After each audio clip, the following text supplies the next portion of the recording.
Criterios. Una entrevista de Mix de Medios.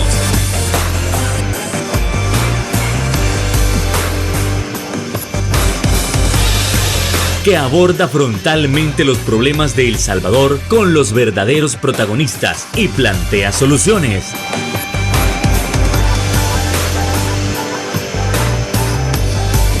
Criterios.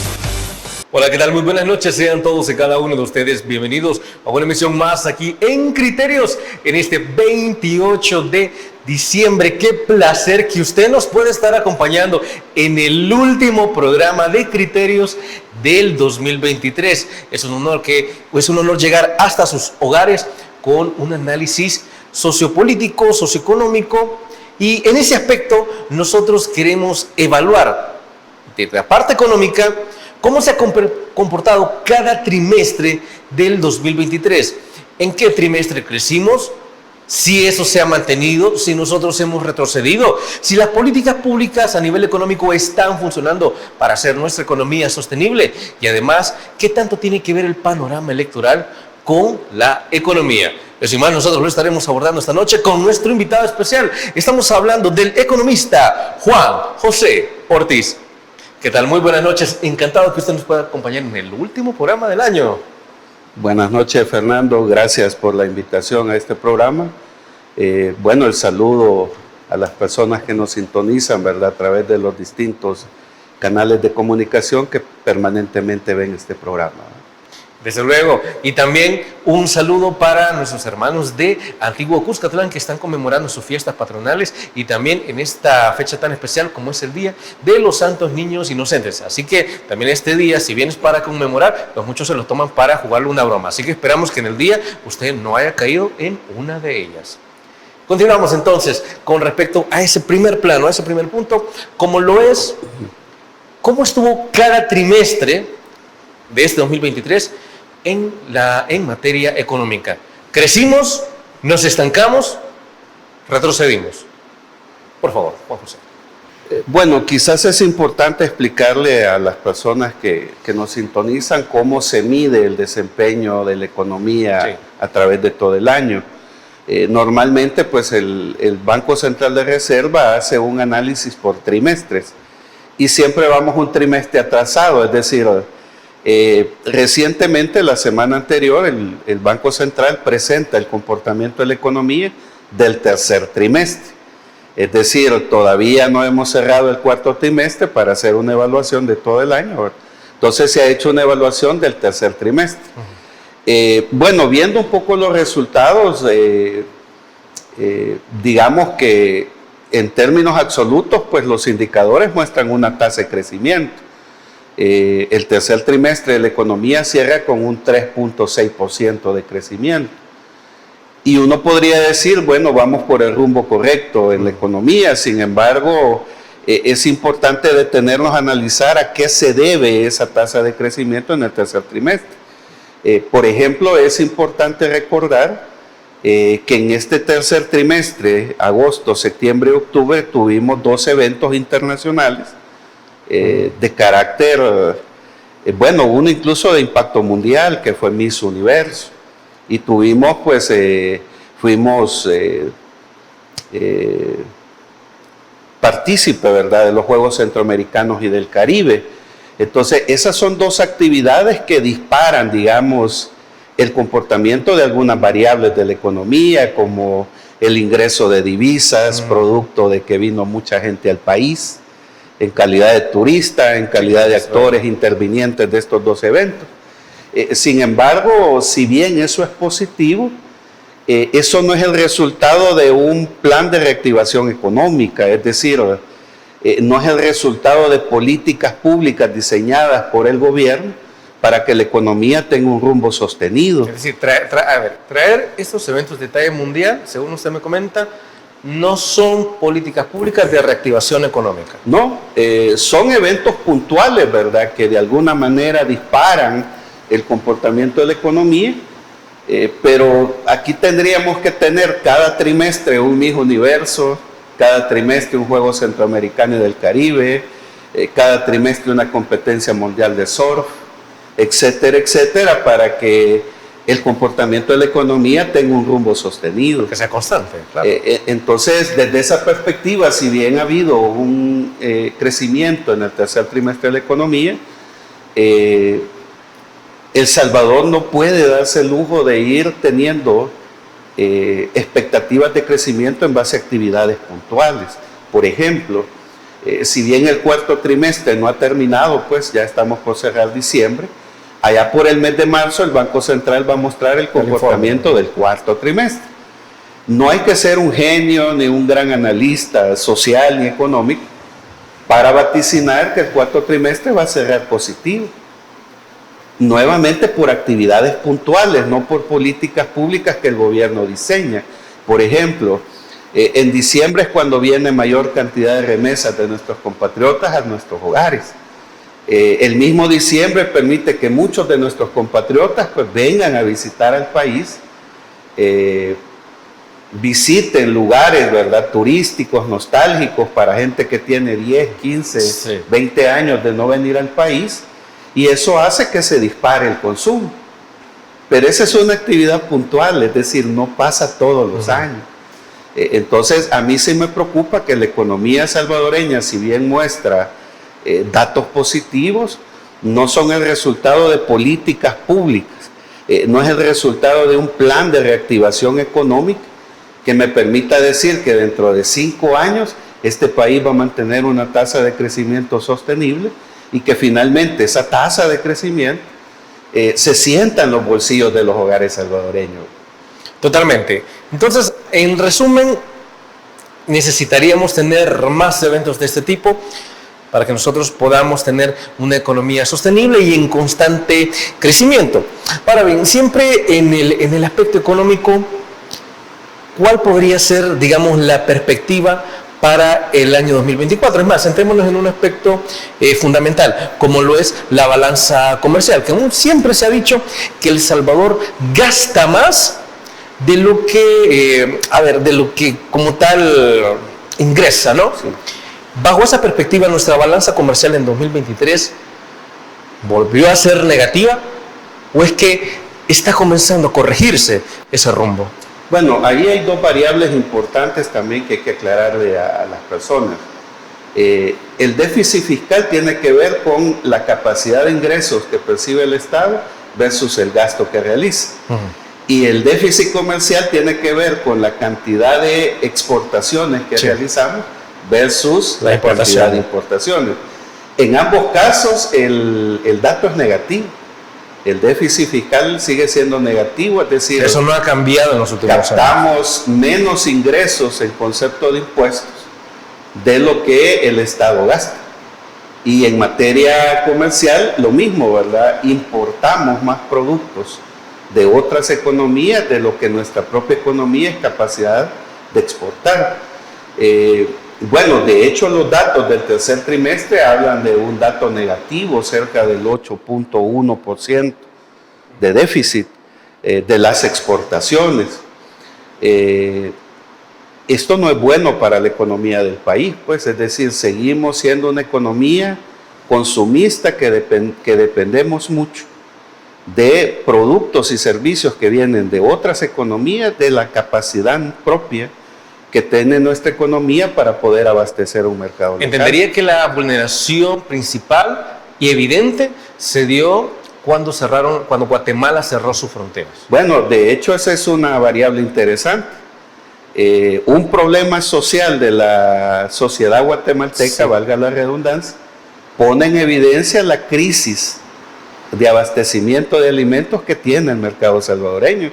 Bastó con que los guatemaltecos cerraran, ¿verdad?, por una crisis política que están viviendo, para que quedara en evidencia la vulnerabilidad de la soberanía alimentaria de este país, dado que por el modelo económico que nosotros tenemos, la agricultura, el sector primario de la economía, no es el eje transformador del rumbo del país, sino que son los servicios. Entonces, en la medida que la agricultura está totalmente abandonada como política pública, nuestro mercado se ve en la necesidad de importar productos de Guatemala, productos de Nicaragua, particularmente en el caso de Nicaragua, el tema mucho de las carnes y los lácteos. Guatemala más frutas y verduras, Honduras frutas y verduras y granos básicos. Cuando hace muy poco tiempo, pues digo poco tiempo, 40 años atrás, El Salvador era líder en la región centroamericana en estos rubros.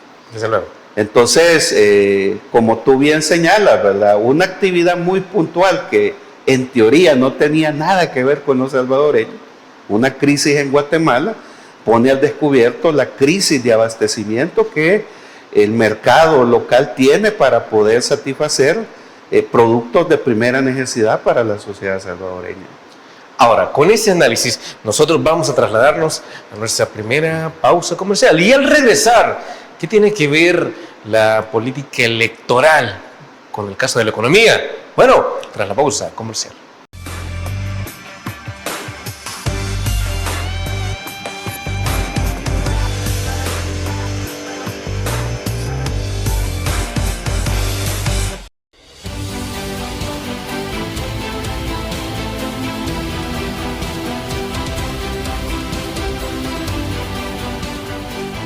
Nuestro compromiso, nuestra pasión, son algunas de las cosas que nos caracterizan como salvadoreños. Farmacia La Buena, la farmacia de todos.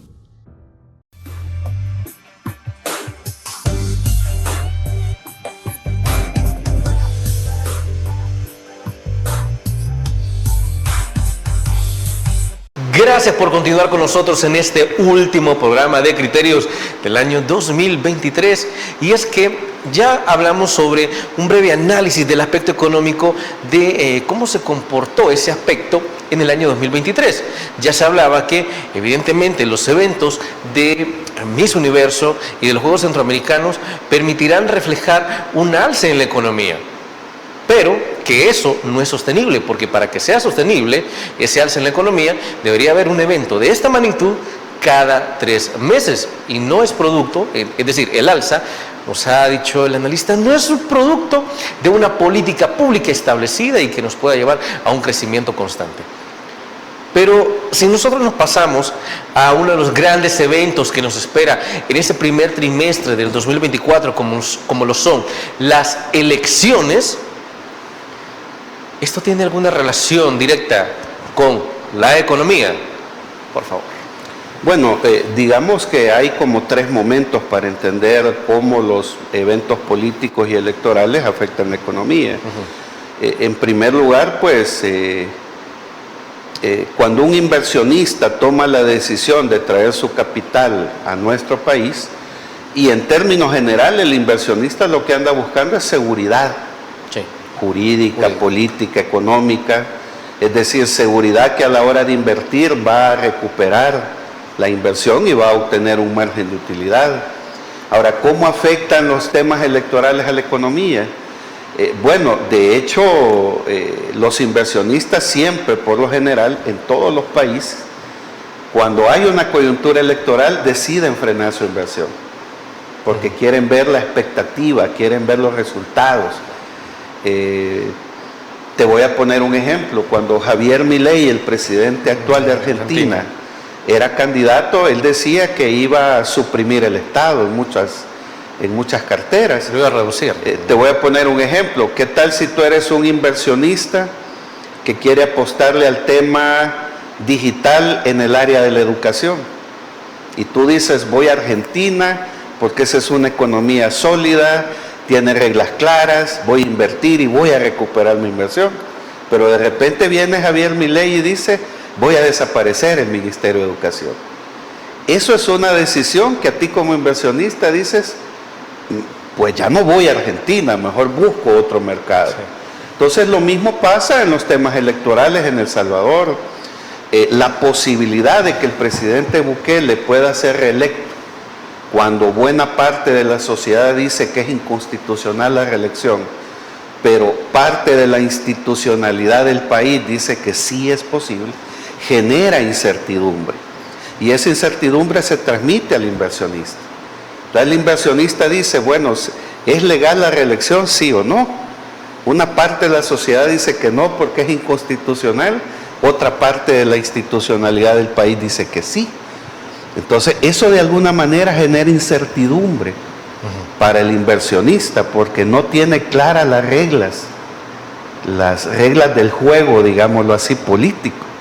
Entonces, de alguna manera, la posibilidad, por ejemplo, ¿verdad?, de que la comunidad internacional vea con recelo la reelección del presidente Bukele, no deja de generar en el inversionista, bueno, mejor me freno, veo cómo va a funcionar el primer año de la reelección, y si no hay sanciones económicas a nivel internacional por esta decisión entonces, que los salvadoreños vamos a tomar o no, ahí es donde el inversionista frena, ¿verdad?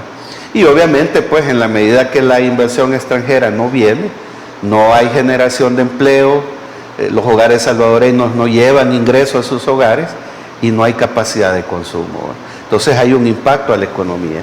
Ahora, otro tema, digamos, que genera incertidumbre son las decisiones de política pública. En la medida que el presidente Bukele tomó la decisión de institucionalizar el Bitcoin como moneda de curso legal, aquí se nos vendió la idea, como hace 23 años, con la dolarización. Cuando se dolarizó la economía, se nos vendió la idea que aquí la inversión extranjera iba a venir como agua de mayo, ¿verdad? Y que aquí se iban a venir a instalar empresas, que iba a haber empleo, y que la economía salvadoreña iba a salir a flote.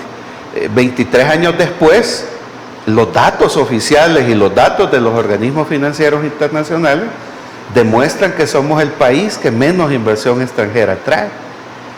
Nuevamente, cuando se nos vende la idea de que con el Bitcoin vamos a ser un país de avanzada, un país de primer mundo en materia financiera, se nos vende la idea que al tener Bitcoin, nuevamente el inversionista del criptoactivo se va a instalar en El Salvador, va a generar empleo, los hogares vamos a llevar ingresos, y al que tener ingresos, pues el consumo se dinamiza. Todo eso no ha sucedido. Entonces, como te digo, ¿verdad?, los temas políticos afectan el comportamiento de las variables económicas. Sí, ahora bien, hay un choque también, un choque en el año respecto, bueno, un debate más bien, entre, las pandillas se han ido, se han reducido, casi han desaparecido. Entonces eso provoca de que la gente pues no tenga que estar pagando las extorsiones, y que ese dinero que antes pagaban para la dichosa renta, pues ahora puede ocuparse en emprendimientos. Abonado a eso, mucho se ha mencionado, si las pandillas han desaparecido, entonces quiere decir que El Salvador tiene un mayor clima de seguridad. Si tiene un mayor clima de seguridad, hay mejor clima para la inversión económica. Y en ese aspecto, hubo una empresa en particular que se habló en el año 2023. Un gigante como lo es Google. Bajo esa perspectiva, ¿se ha podido atraer realmente esa gran cantidad de multinacionales que se había dicho de que al desaparecer las pandillas iban a venir esas empresas? Bueno, ahí digamos que hay un contraste, ¿verdad? En efecto, un ambiente de mayor seguridad, pues es un elemento que el inversionista mira, pero es apenas fundamental, pero no suficiente. Así es apenas uno de 5 o 10 criterios que un inversionista revisa a la hora de tomar una decisión. Ahora, por otra parte, en el caso particular de Google, pues se nos vendió la idea que venía a ser una inversión de 500 millones. En la práctica real vamos viendo, ¿verdad?, que lo que va a suceder es que es el Estado salvadoreño quien va a pagarle a Google por determinados servicios que Google va a brindarle al país. Creo que es un poco diferente, usted me corregirá, de Uruguay, si no me equivoco, que es Google quien invierte en Uruguay, y no Uruguay quien contrata los servicios, no sé usted. Así es, entonces, como te digo, ¿verdad?, lo que conocemos, porque como el gobierno ha adoptado como política pública reservar toda la información en todas las instituciones del Estado, lo poco que sabemos es que no es que Google viene a invertir 500 millones a generar empleo y dinamismo en la economía, sino que Google viene a llevarse 500 millones de dólares de la economía salvadoreña para la economía norteamericana. Entonces, como una pequeña cosita, si no se entiende de la forma correcta que debe de interpretarse, fácilmente se presta para una manipulación mediática, ¿verdad?, de imagen, de réditos, de que el gobierno está atrayendo inversión, cuando en realidad fue el gobierno quien fue a buscar a Google para pedirle la prestación de un servicio, y es el gobierno quien va a pagar $500 millones. No es que Google viene a invertir, a instalar un edificio aquí, a generar empleo, etcétera, etcétera, ¿verdad? Usted mencionaba ya hace unos minutos el Bitcoin. Esto lo relaciono con algunas de las publicaciones de algunos funcionarios donde se decía, bueno, el Bitcoin está a más de $40,000. Entonces, quiere decir que la inversión se ha recuperado y que eso permite también que la economía se dinamice, que crezca. Pero, a fin de cuentas, ¿qué tan cierto es esto? Bueno, el Bitcoin es un criptoactivo de carácter especulativo, sí. Es decir, es un activo digital bastante inestable, digámoslo así. Y volvemos a lo mismo, si bien el Bitcoin hoy ha tenido un crecimiento y un repunte, no es producto de que la economía salvadoreña ha tomado las mores decisiones y que eso ha provocado que el Bitcoin en el mercado internacional no es El Salvador quien tiene el control de la volatilidad del Bitcoin. ¿Así? Así es. Entonces, y lo digo así pues porque somos el único país en el mundo que la tiene como moneda de curso legal. Así como se nos vende la idea que hemos sido pioneros y líderes, deberíamos de ser los pioneros y los líderes en implementar política pública para que el Bitcoin crezca. Pero en realidad, por el volumen y el tamaño de la economía salvadoreña, eso es totalmente imposible. Ahora, el tema es que habría que ver, por ejemplo, los datos que el mismo gobierno maneja. Es decir, habría que ver cuánta inversión extranjera ha traído el Bitcoin al país. Habría que ver cuánto empleo se ha generado con el Bitcoin. Habría que ver cuántas personas que usan el Bitcoin a través del archivo wallet. Que entiendo que tampoco hay mayores informes. Así es, ¿no? Habría que ver cuántas de las personas que bajaron el archivo wallet y que le instalaron en sus teléfonos han salido de la pobreza con utilizar el Bitcoin.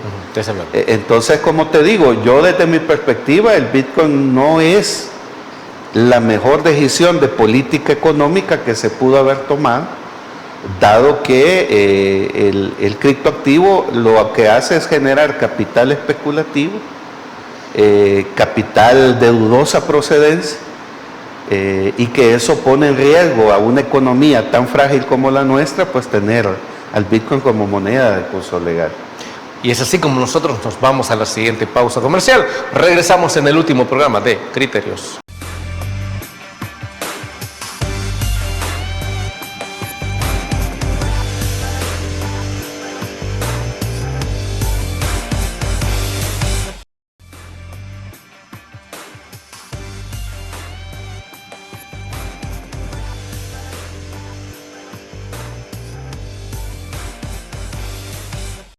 Y es que siempre en el aspecto económico ya se está analizando que es fundamental tener en cuenta diversos elementos. Ya se hablaba, sí, es cierto, la seguridad ciudadana es fundamental para que una empresa pueda ver hacia El Salvador y decir, ok, puedo poner mi local y no me van a extorsionar. Pero también es necesario explicar que si es un elemento importante, no es el único. La seguridad jurídica es fundamental, es importante también. La estabilidad política es esencial también para que un inversionista pueda tomar decisiones sobre invertir o no en El Salvador. Y es que en ese aspecto nos vamos a trasladar al caso de la orden de captura contra la Junta Directiva que aprobó en su momento la ley de amnistía en El Salvador. Si hay una orden de captura, eso nos puede decir que las cosas están funcionando bien, que hay estabilidad política, o todo lo contrario, como para que un inversionista pueda ver hacia El Salvador. Por favor, Juan José. Bueno, hemos conocido, ¿verdad?, esta semana de la decisión de una juez de Morazán, de San Francisco Gotera, si no me equivoco, de ordenar o de girar órdenes de captura contra la Junta Directiva de la Asamblea Legislativa que aprobó la ley de amnistía. Y uno no deja, digamos, de sorprenderse un poco por estas decisiones, porque Convenientemente, cuando uno mira el decreto, los miembros de la Junta Directiva que firman y que no firman el decreto, bueno, el decreto lo firma Ciro Cruz Cepeda, que en ese entonces era presidente del Congreso. Ciro Cruz Cepeda ya falleció. Firma doña Mercedes Salguero Gross como vicepresidente del Congreso, también una persona fallecida. Firma, si mal no recuerdo, el diputado Angulo, que también ya falleció. Y los únicos diputados que están vivos de esa junta directiva son Rubén Zamora y Mario Figueroa, que en ese entonces era diputado de Arena, ¿verdad? Pero más allá de eso, uno diría que es conveniente que solo Rubén Zamora está vivo de todos los miembros de la junta directiva, pero no se gira orden de captura contra Mario Figueroa, que también firma el decreto. Ahora, más allá de que es un protocolo que la junta directiva firma el decreto, un decreto legislativo es aprobado por todo el Congreso, o por lo menos por la mayoría del Congreso. Si aquí vamos a empezar a girar órdenes de captura sobre texto de la complicidad de la ley de amnistía, aquí tendríamos que capturar a todos los diputados de Arena y del PCN que fueron los que aprobaron la ley de amnistía. Y luego recordemos que la ley de amnistía era un acto político, es un acto que no se decide en el Congreso, es un acto que se decide en las élites económicas. Y entonces habría que preguntarse si el expresidente Cristiani es el único representante de esa élite económica. Es decir, las élites económicas toman la decisión política de aprobar una ley de amnistía a través del Congreso para beneficiar a toda una generación de militares que fue involucrada, según las investigaciones que hicieron los organismos de Naciones Unidas, en muchas de las matanzas que hubo durante el conflicto armado. Entonces, si aquí una juez va a empezar a girar órdenes de captura por complicidad, por autoría intelectual, por participación directa o indirecta de la ley de amnistía, aquí tendríamos que capturar, por ejemplo, a todos los magistrados de la Corte Suprema de Justicia que declararon constitucional la amnistía cuando organizaciones de derechos humanos colocaban recursos de inconstitucionalidad contra la amnistía. Ellos también han sido cómplices de esa ley. Ellos también se tendrían que ir en la colada. Así es. Tendríamos que capturar a todo el estamento militar del Estado Mayor que durante toda la guerra en El Salvador fue partícipe directo de esas violaciones a derechos humanos. Tendríamos que capturar a la mayoría de políticos que han sido partícipes directas, ya sea aprobando la ley de amnistía o diciendo que la ley de amnistía es constitucional y que no se iba a derogar.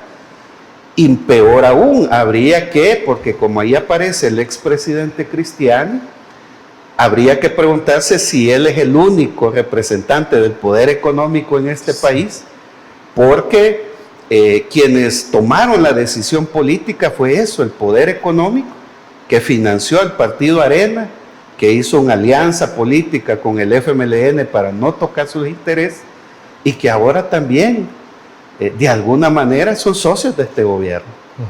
Entonces, como te digo, al venir convenientemente a sacar una resolución contra un candidato de la oposición, me parece a mí un acto malintencionado que tiene una clara connotación política, y eso nuevamente lo ve el inversionista. A ver, a eso es lo que iba, José. Estamos hablando de que ya no es una cuestión de derecho, no es una cuestión de impartir justicia, es una situación más política.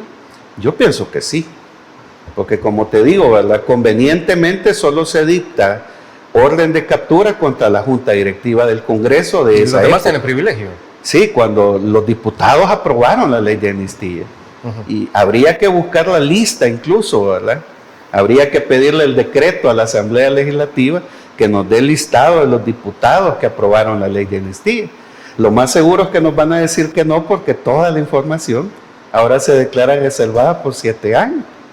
Entonces, como te digo, aquí tendríamos que girar órdenes de captura contra magistrados de la Corte Suprema, que declararon constitucional la amnistía, cuando organizaciones de derechos humanos presentaban recursos de inconstitucionalidad, Sí. a todo el alto mando de la Fuerza Armada, a todos los diputados que aprobaron la ley de amnistía y a todos aquellos representantes del gran poder económico de este país, que es quien finalmente decide qué cosas se aprueban y qué cosas no en el Congreso. Ahora, algo que me llama la atención es que la Embajada de Estados Unidos hace unos 2 días aproximadamente reaccionó a la orden de captura contra Rubén Zamora, estableciendo que esta no es una cuestión de justicia.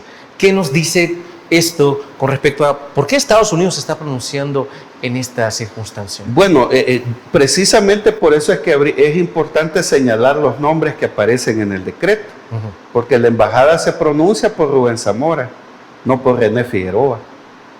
Es decir, ahí nuevamente también hay sesgo en la opinión de la embajada de los Estados Unidos, porque de alguna manera, como te repito, los acuerdos de paz fueron acompañados por los organismos de Naciones Unidas. Fueron acompañados incluso por el gobierno norteamericano y otros gobiernos amigos del país, que de alguna manera también dieron un aval para una ley de amnistía. Entonces, a mí no deja de llamarme la atención, ¿verdad?, que se haga un señalamiento solo para Rubén Zamora. Ahora, para quienes hacemos análisis político también es complicado, ¿verdad?, porque yo no puedo decir que Rubén Zamora es un perseguido y que René Figueroa lo metan preso. Sí, tampoco al revés. Y por eso es que mi análisis es, si aquí vamos a empezar a girar órdenes de captura contra todos aquellos que facilitaron las condiciones para la ley de amnistía, aquí tendrían que irse presos más de 1,000 personas, ¿no?, de la clase política, de la clase económica, del estamento militar, de la clase judicial, etcétera, etcétera. Y no solo Rubén Zamora o solo René Figueroa, ¿verdad? Bueno, esto realmente está fuerte. Y es así como nos vamos a la siguiente pausa comercial. Regresamos en Criterios.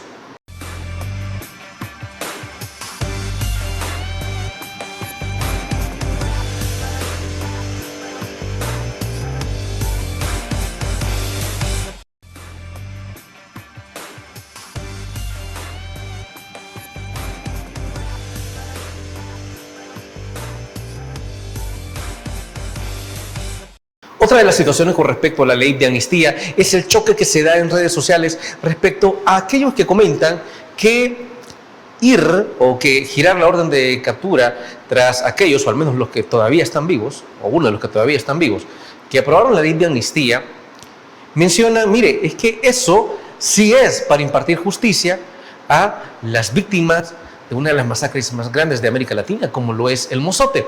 Pero para otros, esto implica una situación política más que una situación de justicia por el caso del Mozote.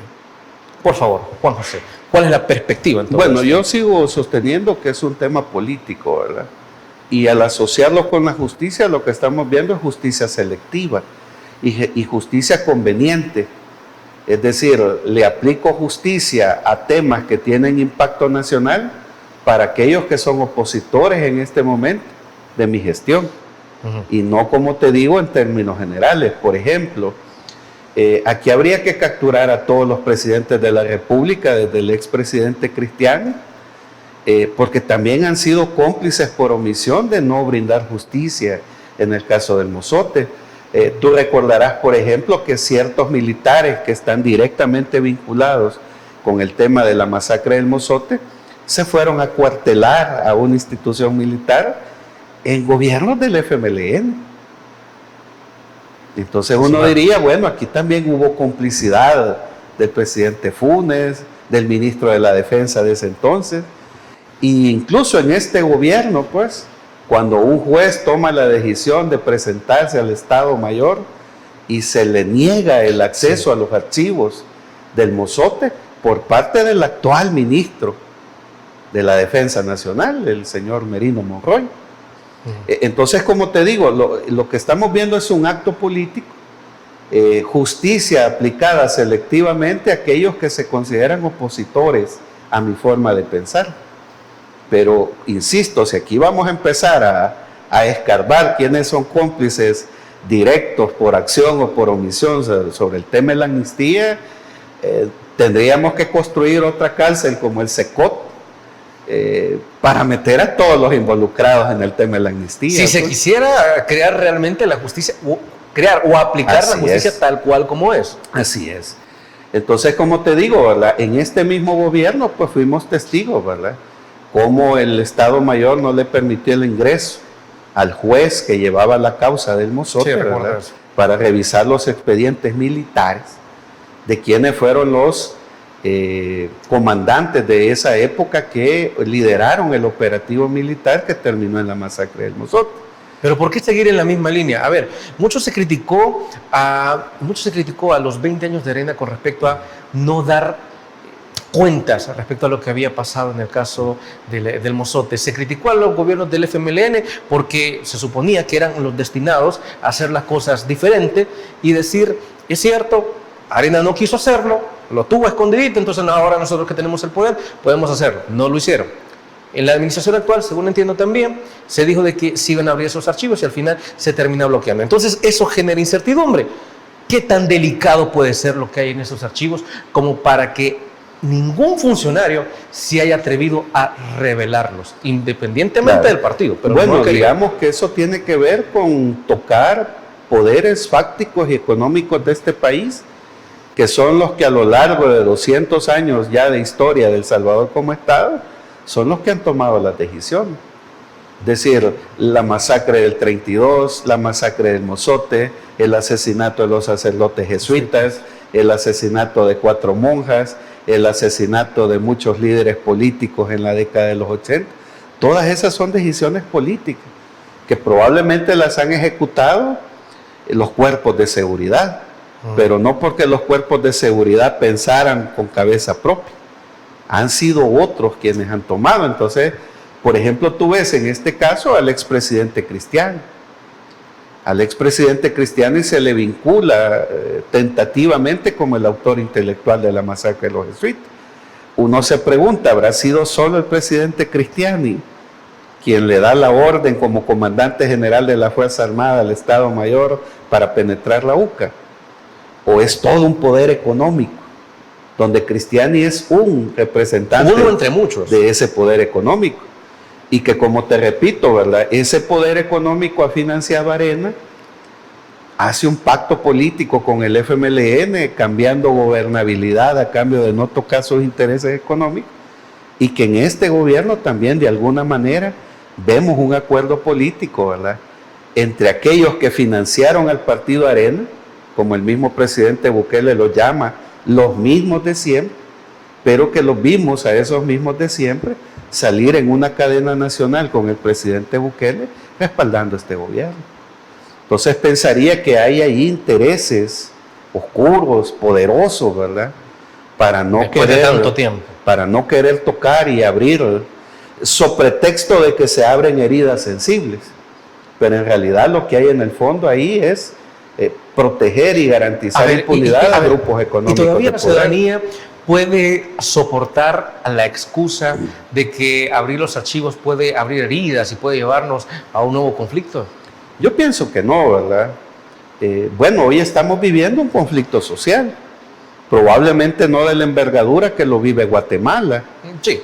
Pero sí hay un conflicto. Tenemos una sociedad altamente dividida entre aquellos que apoyan la reelección del presidente Bukele y entre aquellos que no lo apoyan. Que si no le están llamando foca, le están llamando gorgojo o algo así. Sí, entonces estamos como en el pasado, o eras de izquierda o eras de derecha. O era arenazi o eras defensor del Estado o eras neoliberal a favor del mercado. Hoy la sociedad está dividida entre los que apoyan la reelección y los que no apoyan la reelección, y sigue siendo un conflicto social. Y de alguna manera este tipo de cosas que parecen que no afectan el comportamiento de la economía, sí lo hacen. Por ejemplo, yo como inversionista voy a esperar si el resto de naciones del mundo va a reconocer la reelección del presidente Bukele o no. Más allá de la decisión que tomemos los salvadoreños, no sabemos cuál va a ser la reacción de Naciones Unidas, cuál va a ser el comportamiento de la Unión Europea. Es decir, no solo es un tema que nos atañe a los salvadoreños vamos a ir a las urnas a decidir si le damos un segundo mandato al presidente Bukele o no, pero la comunidad internacional ve otros factores. Entonces el inversionista dice, mire, mejor me freno. Igual pasa en Argentina, mira, Javier Milei no tiene ni 15 días en el poder y las decisiones que en materia económica está tomando ya están generando un conflicto social en Argentina. En Guatemala hay un presidente electo democráticamente, pero hay poderes oscuros ahí de la sociedad guatemalteca que no quieren que el nuevo presidente asuma. Entonces todo eso genera inestabilidad, no genera certeza jurídica para que un inversionista diga, traigo mi plata al país y la meto para trabajar. Ahora, ya para ir cerrando este bloque, no se puede dejar de lado nuevamente el tema electoral y específicamente el tema de las fórmulas presidenciales. Pero hasta el momento se ha visto un panorama electoral bastante pasivo. Si la gente sabe que ahorita estamos en campaña electoral, es porque el Tribunal Supremo Electoral así lo ha mencionado en algún momento, pero no es una campaña como se hubiera visto en años anteriores, donde parecía una gran fiesta política. Hay mucha pasividad. Pero desde el lado de la oposición, ¿hay alguna propuesta fuerte a nivel económico en el cual digan, o la gente pueda pensar, es cierto, en la oposición hay una opción de avanzar económicamente? ¿Cuál es el panorama en ese aspecto? Bueno, en realidad, tú lo has señalado muy bien, tenemos quizás la campaña más extraña de la historia de El Salvador. Eso también tiene implicaciones económicas, ¿verdad? En la medida que, por ejemplo, el gobierno no ha querido brindarle a los partidos de oposición la deuda política que por ley les corresponde. ¿Cuál es la idea? ¿Ahogarlos económicamente? Probablemente. Y claro, se vende una imagen y los salvadoreños somos una sociedad altamente emotiva. Si yo te pregunto a ti, mire, ¿usted quiere que le demos 20 millones a los partidos de oposición o quiere que invirtamos esos 20 millones en medicina? No hay que ser un genio para saber cuál va a ser la respuesta de la gente. Entonces, ahí hay una manipulación mediática de cara a las elecciones. Incluso yo te podría decir, sí, mejor invirtamos 20 millones en educación, total estos partidos no tienen posibilidad de ganar las elecciones, etcétera, etcétera. Pero en términos generales, si bien ya comenzó la campaña, tampoco el gobierno está presentando propuestas. Yo en programas anteriores he dicho que quizás la gran apuesta del presidente Bukele y de quienes aspiran a gobernar el país el próximo quinquenio es el tema económico. Es decir, los salvadoreños estamos contentos porque percibimos un ambiente de seguridad, pero ahora en las encuestas está apareciendo el gran problema estructural histórico de este país, que es la economía. Se había mantenido, digamos, ahí un poco oculta por el tema de la violencia, las pandillas, la seguridad, pero ahora que la gente percibe que hay mayor seguridad, ha vuelto a aparecer el gran problema estructural de este país, que es el problema económico. Pero somos una sociedad emotiva, dados los bajos niveles de escolaridad que la sociedad salvadoreña tiene, es interesante ver cómo el presidente Bukele tiene altos niveles de apoyo a pesar de que la economía es un desastre. Claro, ese apoyo lo percibe producto de la política de seguridad pública que él ha implementado, aún con todos los defectos que puede tener, acusaciones de violaciones a derechos humanos, acusaciones de encarcelamientos ilegales, etcétera, etcétera. Pero la ciudadanía le da un endoso, a pesar de que la economía no está bien. Entonces, en el tema electoral, de aquí al mes de febrero, la economía va a ser un elemento que puede desencadenar que el salvadoreño medite su voto. Yo no comparto, por ejemplo, cuando analistas dicen que el presidente Bukele no tiene rivales para la reelección. Yo creo que el precio de los frijoles, el precio de las tortillas, los tomates, los chiles. Bueno, yo he dicho a son de broma que hoy en Navidad está tan caro el tomate que es mejor comer pescado seco que comer pavo porque está muy cara la salsa. Entonces, como te digo, los salvadoreños somos seres emotivos, votamos producto de nuestras emociones. Si la libra de frijoles en este país, ojalá que no, ¿verdad?, llegase a valer $2, $2.50, eso es un elemento que condiciona a la ciudadanía a modificar su voto. Bueno, y es así como nosotros vamos a nuestra última pausa comercial. Regresamos en Criterios.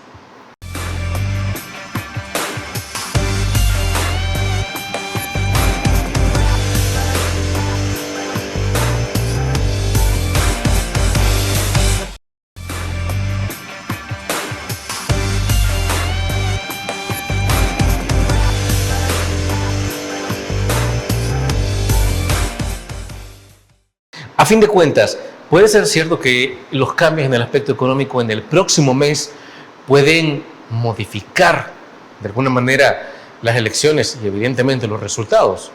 Por favor, Juan José. Bueno, según el desarrollo de todas las encuestas a lo largo de 5 años, ¿verdad? No solo para esta coyuntura electoral, todo apunta que alguien va a ganar las elecciones. Eso siempre es así. No, desde luego, alguien tiene que ganarlas. El tema es que, por ejemplo, en temas económicos, los organismos financieros internacionales, ¿verdad? De todo tipo, llámese Banco Mundial, Fondo Monetario, la CEPAL, el BID, todos apuntan a que la economía salvadoreña va a ser la economía que menos va a crecer en el 2024. La que menos va a crecer a nivel centroamericano. A nivel centroamericano. Entonces, nuevamente, ¿verdad? Eso responde a dos cosas que probablemente por el tiempo no nos va a alcanzar para discutir. Pero ese es el resultado del modelo económico que tenemos. Cuando el presidente Bukele dice que llevamos 30 años de los mismos de siempre, de alguna manera tiene razón. No, claro. Pero estamos a punto de finalizar el primer quinquenio del presidente Bukele y el modelo económico que tanto criticó el presidente Bukele, Arena y al FMLN, sigue intacto en el país. Ya serían 35. Entonces hoy ya podemos decir, parafraseando al presidente Bukele, son 35 años de neoliberalismo que tenemos en El Salvador. 20 de Arena, 10 del FMLN, que lastimosamente, como tú decías, ¿verdad? Uno hubiera esperado que con el FMLN hubiera un cambio de modelo. Los destinados. Lamentablemente el FMLN se enamoró y se dedicó a administrar el neoliberalismo. Pero en este gobierno del presidente Bukele, lo que hemos tenido son 5 años de neoliberalismo. Entonces, cuando uno revisa el comportamiento del crecimiento de la economía desde 1989 hasta el 2023, solo hemos tenido 2 picos de crecimiento. Solo hemos tenido el crecimiento del primer año del presidente Cristiano, que fue cuando privatizó y se vendieron todos los activos del Estado. Y hoy, que tuvimos en la pandemia un crecimiento de 10.8 producto de un fenómeno rebote. Se le puede calificar Entonces, como si real. tú revisas en una proyección de 35 años de modelo neoliberal, El Salvador es el país que menos crece, producto de ese modelo que hemos tenido. Económico. Bueno, Juan José Ortiz, hemos llegado al final, pero no queremos irnos sin antes agradecerle por haber traído sus criterios y ese amplio análisis sobre cómo pasamos económicamente y políticamente también el 2023 y lo que nos espera para los primeros meses del 2024. Bueno, nuevamente, Fernando, gracias por la invitación. El saludo pues a todas las personas que sintonizan este programa, deseándoles un feliz año nuevo, ¿verdad? Y confiando que lo que hemos hablado pues le sirva a la gente para hacer su propio análisis y sacar sus propias conclusiones. Y tener sus propios criterios. Feliz año para usted. Y Gracias. también a las familias salvadoreñas, feliz año 2024. Qué placer que usted nos haya acompañado en 2023 y esperamos en Dios que en este 2024 usted nos pueda seguir acompañando y nos pueda permitir llegar nuevamente un año más hasta sus hogares. Un abrazo. Feliz 2024. Buenas noches. Criterio. Una entrevista de Mix de Medios.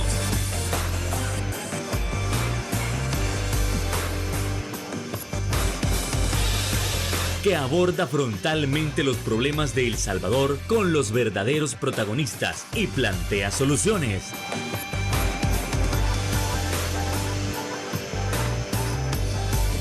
Criterios.